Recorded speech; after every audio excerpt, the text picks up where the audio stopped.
Hoje vamos tratar aqui sobre um tema de extrema relevância para a economia e as finanças públicas. A reforma tributária é um conjunto de mudanças propostas no sistema de arrecadação de impostos de um país com o objetivo de simplificar e tornar mais justo o sistema tributário.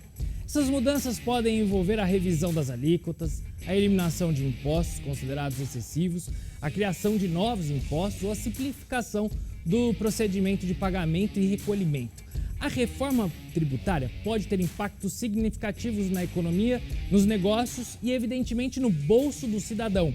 No programa Poder e Negócios de hoje, vamos explorar as principais propostas da reforma tributária em discussão e analisar suas possíveis consequências. Prepare-se para uma conversa esclarecedora e aprofundada sobre esse assunto tão importante para o desenvolvimento do país.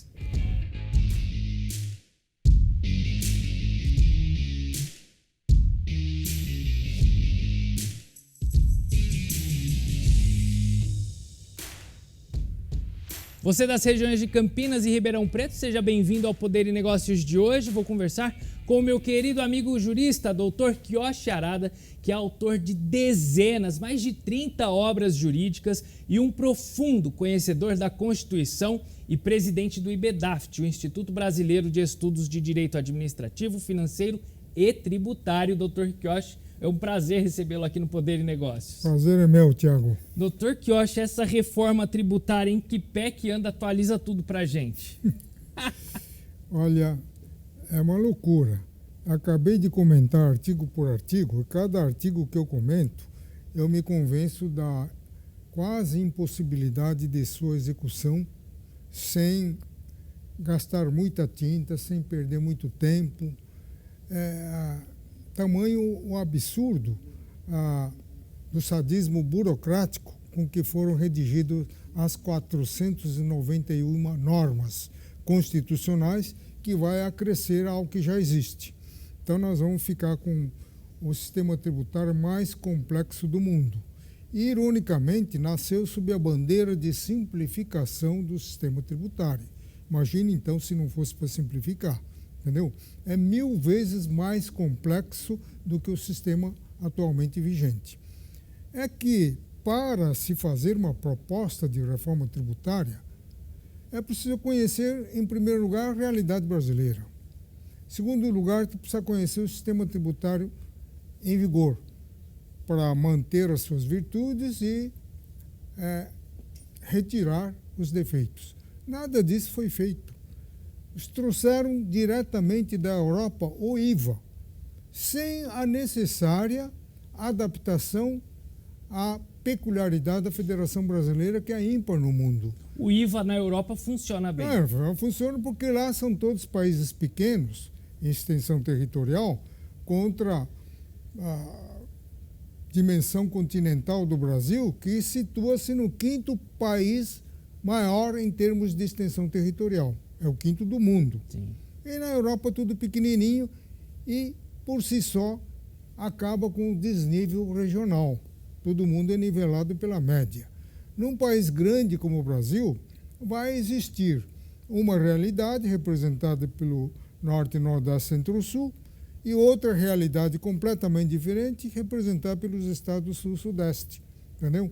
Então precisa ter um sistema tributário adequado para isso. Então, qual é o sistema tributário adequado? É o que está em vigor desde 1891, primeira Constituição Republicana.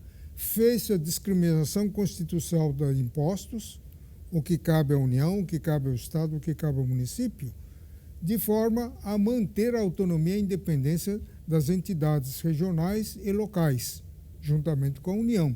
Isso é cláusula pétrea. Sim, não pode ser mexida. E para flexibilizar o centralismo fiscal, porque a Federação Brasileira aconteceu de dentro para fora, e não como no sistema americano, que veio de fora para dentro. Sim. Então, os estados americanos têm mais independência do que o Estado brasileiro, que a União, o poder central, ficou com maior parcela do poder. Para compensar isso, criou-se um sistema de participação no fundo formado pelo IPI e pelo imposto de renda, 50%. 21,5% vai para o fundo dos estados, outros 21,5% vai para o fundo do município e 3% vai para estados norte, nordeste e centro-oeste para compensar o desnível regional. Quer dizer, um sistema perfeito, entendeu? Agora, tudo isso desapareceu porque eles retiraram o ICMS estadual e botaram dentro do IBS, retiraram o ISS municipal, tributo que representa 50% da arrecadação municipal, e trouxeram dentro do IBS. IBS dual, isto é, um imposto partilhado em sua competência relativa, entre os estados e municípios.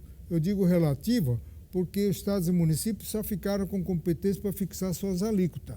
Não pode instituir o imposto. Ora, isso é desconhecer o ABC do direito tributário. Sim. Competência tributária pressupõe competência para você criar o imposto do jeito que você quiser e fixar as alíquotas, a base de cálculo, contribuinte e arrecadar. Entendeu? Nada disso é possível nesse IVA dual. Porque quebrou o princípio federativo. O IBS dual. Que cada um instituir imposto e arrecadar, fiscalizar, arrecadar, foi necessário tornar o sistema ultra complexo. Sim. Foi necessário criar a figura do tal de comitê gestor, que é instituído por lei federal, lei complementar federal. Esse comitê gestor teria a incumbência de fiscalizar e arrecadar o IBS dual pela soma das alíquotas estadual e municipal. Nós não sabemos nem qual é a alíquota de referência. Sim. Todo mundo fica falando de desconto de 30%, 40%, 60%. Falar de desconto sem saber qual é a alíquota não faz sentido. Exatamente. Então, só que a emenda constitucional 132, que aprovou essa reforma, não deita luzes de como os estados e municípios devem fixar suas alíquotas. Então, eu fico imaginando 27 estados fixando a sua alíquota de uma forma desuniforme. Sim. E 5.570 municípios fixando também as suas alíquotas de forma desigual. Como é que o comitê gestor vai somar essas alíquotas para proceder à arrecadação? Entendeu? É a pergunta que eu faço e ninguém sabe responder. Entendeu? Então, aqueles que estão aplaudindo a reforma só leram dispositivos que cria a CBS, que não passa de IBS federal, Sim. o IBS e o imposto seletivo, não leram o resto. Então, esses 3 artigos que criam esses daí não são complexos. A complexidade está na operacionalização do IBS dual. Sim. Precisou de criar um comitê gestor para fazer a arrecadação. Esse comitê gestor é um órgão autônomo e independente. Poder-se-ia dizer que é uma autarquia especial da União. Ele tem um poder normativo e o poder de interpretar as normas que ele editou. Quer dizer, veja só, quebra do princípio federativo, Sim. separação dos poderes. Quem legisla não pode interpretar. Imagina o Congresso passar a interpretar a lei que ele fez. Não verdade. pode. Entendeu? Isso é a incumbência do Judiciário e do Executivo. Judiciário de forma definitiva e Executivo de uma forma provisória. Sim. Quando executa, interpreta e executa. Ele tem o poder de decidir sobre o processo administrativo tributário envolvendo o IBS. Ora, existem 5.570 municípios espalhados em todo o território nacional. Como é que o comitê gestor vai aparelhar o seu órgão administrativo tributário para decidir esses processos em todo o território nacional? Sim. Ninguém sabe. Entendeu? Só sabemos que vai custar muito, muito dinheiro.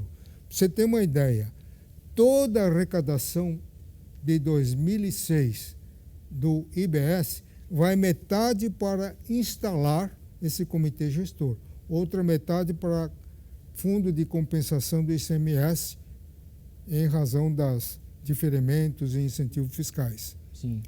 E a União vai repor o que faltar para a oportuna compensação com a arrecadação do IBS de 2007. Então veja só como vai sair caro esse IBS. E como vai sair caro. Doutor Quiocha, a gente vai fazer uma rápida pausa agora, nós vamos para um intervalo. Você de casa fica aí porque o Poder e Negócios volta já, é bem rápido.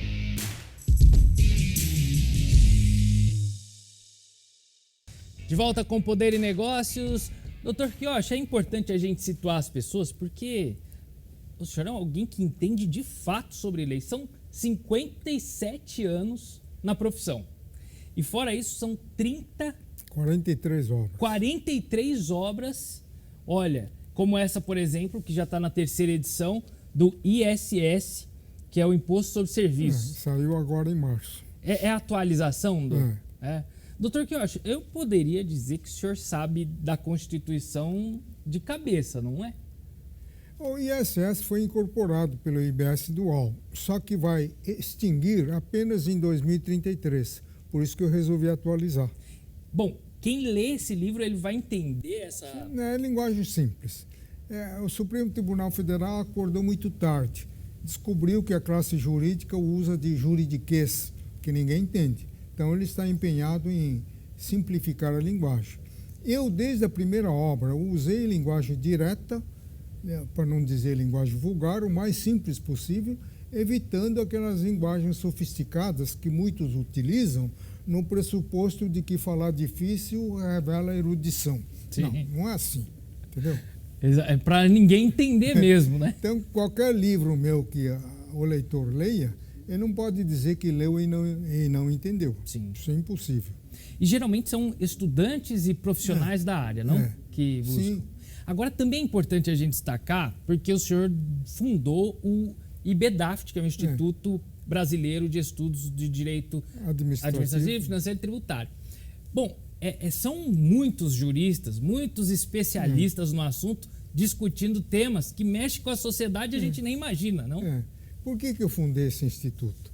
Porque normalmente os especialistas em direito só enxergam o ramo que ele estudou, que ele é especializado. O tributarista só enxerga o direito tributário. Então, ele defende tese que acaba com o direito administrativo, que acaba com o direito financeiro. Então, eu fiz esse instituto para interagir, fazer uma interação disciplinar, para que recuperemos a harmonia do direito como um todo. Hoje nós estamos falando de quantos anos que o senhor criou? Uns 5 anos? O Instituto vai fazer 5 anos. Vai fazer 5 anos? 5 anos. Em setembro faz 5 anos de fundação. Imagino então, vou lançar uma edição especial comemorativa dos 5 anos. Imagino que muitas conquistas vocês obtiveram com essas reuniões, não? Bastante. Palestras. Palestras, lives, revista semestral, simpósio internacional, reunindo professores da Espanha, Itália e Portugal. Sim. E essa interação é importante. E qual é a visão do pessoal da Europa quando observa uma proposta de reforma aprovada como essa, por exemplo? Qual é a visão deles? Eles não conhecem muito o sistema tributário brasileiro. Quem conhece o sistema tributário brasileiro é a Argentina, né, que tem feito comentários elogiosos. Lá eles não conhecem porque é um país unitário. Lá não tem problema tributário. Sim. Não tem. Se você vai discutir se é na origem ou no fim, ou no destino, coisa que eles trouxeram de lá e botaram aqui o IBS tributado no destino. Só que o IBS é dual. Tem o municipal, tem o estadual. E tem mais. Vestiu um santo e desvestiu o outro. Você puniu o Estado produtor e premiou o Estado consumidor. E o sistema atual é um sistema equidistante, um sistema neutro, é um sistema justo, porque interestadual ele sai com alíquota de 7% a 12%, dependendo do país, do estado em que é destinada a mercadoria. Na região norte, nordeste e centro-oeste, que são estados pobres, sai com alíquota de 7%, para possibilitar o quê? Tributação de 11% por esses estados.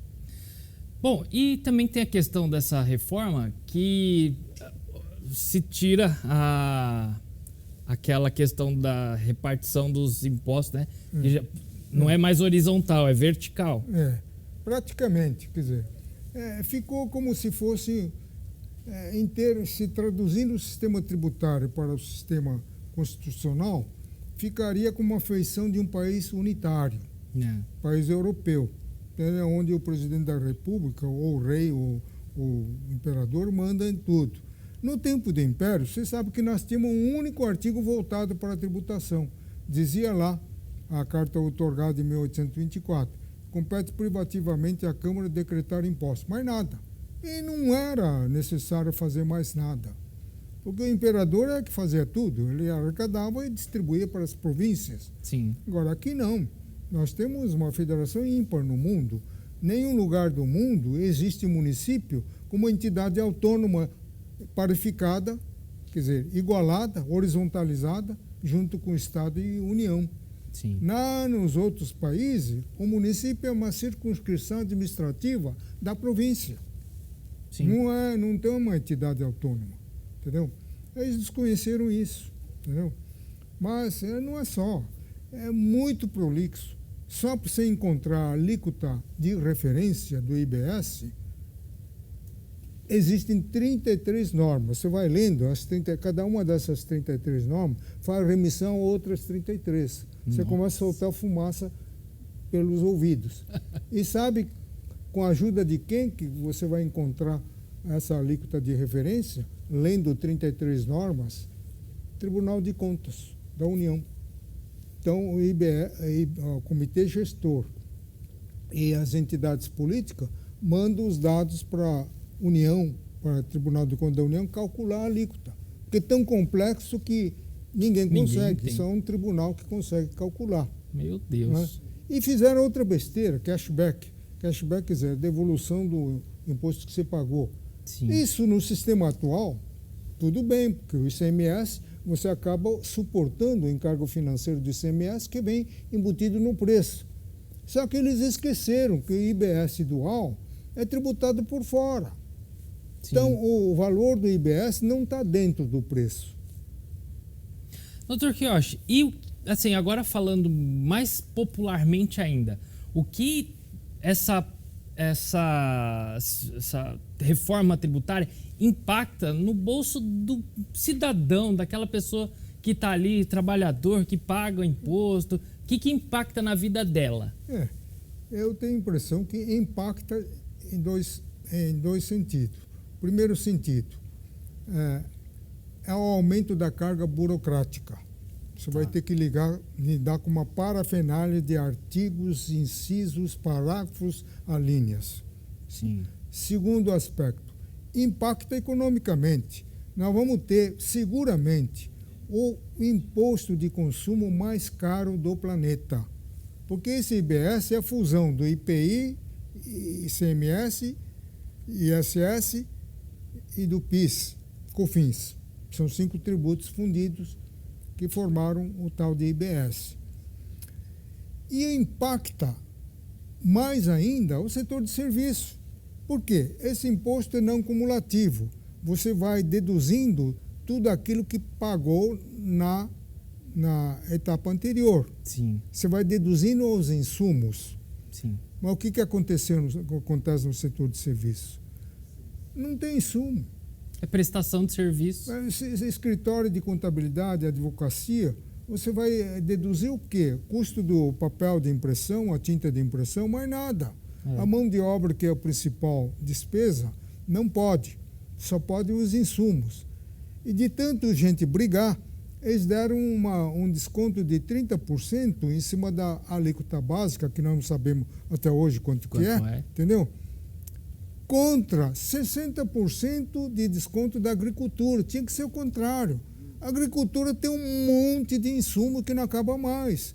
É semente, é inseticida, é fertilizante, é implementos agrícolas, tudo isso você pode deduzir. Sim.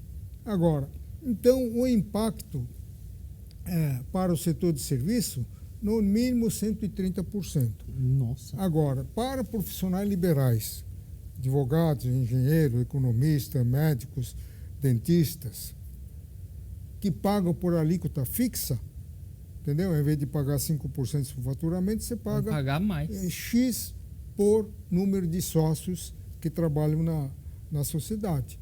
Então, aí o impacto é da ordem de 300%. 300%? 300%. Meu Agora, Deus. os caras fizeram isso daí, fundiram, dizendo que quantidade de impostos torna complexo. Nada. Eles nem sabem por que existe quantidade de impostos. São 3 impostos. 7 federal, 3 municipal e 3 estadual. Então, por que existe? Para distribuir a carga tributária por segmentos. Sim. Então, o industrial só paga IPI, o comerciante só paga ICMS, o prestador de serviço só paga, ISS. produtor rural paga ITR. Sim. Agora, por que eu tenho que pagar o IPI, tem que pagar ICMS? Exato. Por que o juiz tem que pagar? Por que o promotor tem que pagar? Por que o jornalista tem que pagar IPI, ICMS? Não faz sentido. Não faz sentido. Então, isso daí é que ele chama de simplificação. Que na verdade não é uma simplificação, é uma confusão. Se você tiver um PIS/COFINS do tipo não cumulativo, ele só causa uma confusão terrível. Entendeu? Doutor, a gente vai agora para a última pausa do Poder e Negócios. Fique aí porque o intervalo é super rápido.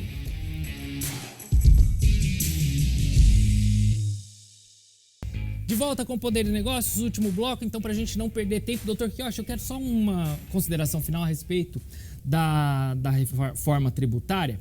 O senhor está comentando item por item. Quando que o senhor termina? Acho que... Não, eu já mandei para a editora. Hoje eu devolvi a prova. Tá. Devidamente revisada. Acho que em 30 dias sai publicado em primeira mão. Sai daqui 30 dias um verdadeiro manual de tudo isso que está... Né? E o senhor identifica que realmente é um perigo? Eu estou fazendo esse comentário e eu pretendo disponibilizar um exemplar para todos os juristas do Brasil, porque a impressão que eu tenho é que nós temos que barrar a entrada em vigor disso daí. Porque senão ninguém vai conseguir trabalhar. Sim. E o senhor pretende, então, daqui os próximos passos... Na verdade, a sociedade foi enganada, Tiago. São bilhões e bilhões que as indústrias financiaram para pagar propaganda na grande mídia. Então, durante o mês de votação, você não ouvia falar outra coisa senão em reforma tributária. Nos aeroportos, no terminais de ônibus, estação de metrô, só se falava em reforma tributária. E fora bilhões de emendas parlamentares que foram liberadas 2 vezes na Câmara e 1 vez no Senado. Então foi turbinado por dinheiro. Então ninguém leu antes de votar. Simplesmente Tanto votou. que existem dispositivos conflitantes. Eu cito um deles. Transporte coletivo de passageiros. Está lá um artigo, um inciso. Redução de 30%. Mais adiante, o mesmo transporte coletivo de passageiro tem uma redução de 60%. Por quê? Cada deputado fez uma emenda e aprovou, quer dizer, não passou pela comissão de sistematização para verificar eventuais conflitos. E o senhor acredita que vai ser possível barrar isso? A sociedade mobilizando, você pode sensibilizar a OAB, que é o único que tem legitimidade para você entrar com uma ação direta de inconstitucionalidade por quebra do princípio federativo, que é protegido em nível de cláusula pétrea. Quer dizer, é proibido a emenda deliberando sobre a eventual abolição do princípio federativo. Doutor, agora rapidinho, porque a gente está no finalzinho mesmo do programa, 10 anos da Operação Lava Jato e o STF comemorou aí uma devolução de 2 bilhões de reais. O que o senhor me diz a respeito? É o seguinte, desde o instante que procedeu a descondenação do ex-presidente Lula e atual presidente, o Supremo tem demonstrado a preocupação em estender aquela nulidade das condenações da Lava Jato para outros casos, para não dizer que o caso do Lula foi uma exceção. Então, para generalizar, eles estão acabando com a Operação Lava Jato, entendeu? Estão mandando devolver o dinheiro. Esse da Odebrecht, por exemplo, fez uma delação premiada voluntariamente e pagou bilhões. Sim. Agora vem a sucessora da Odebrecht, pede a restituição e o Supremo manda devolver. Ora, isso é desconhecer o princípio elementar de que a empresa sucedida responde pelas obrigações da sucessora. Então não dá para dizer, não dá para comemorar 10 anos. Não dá para comemorar. Doutor, muito obrigado pela participação aqui no Poder e Negócios de hoje. Infelizmente, o programa fica por aqui. Siga-nos em nossas mídias sociais, @Thiago Santos Jornalista e @poder.negócios. Você pode rever esse programa na íntegra. Basta acessar o nosso canal no YouTube. Você também pode ouvir as entrevistas no nosso canal no Spotify, é Poder e Negócios. Muito obrigado pela sua companhia. Eu desejo a você uma excelente e abençoada semana.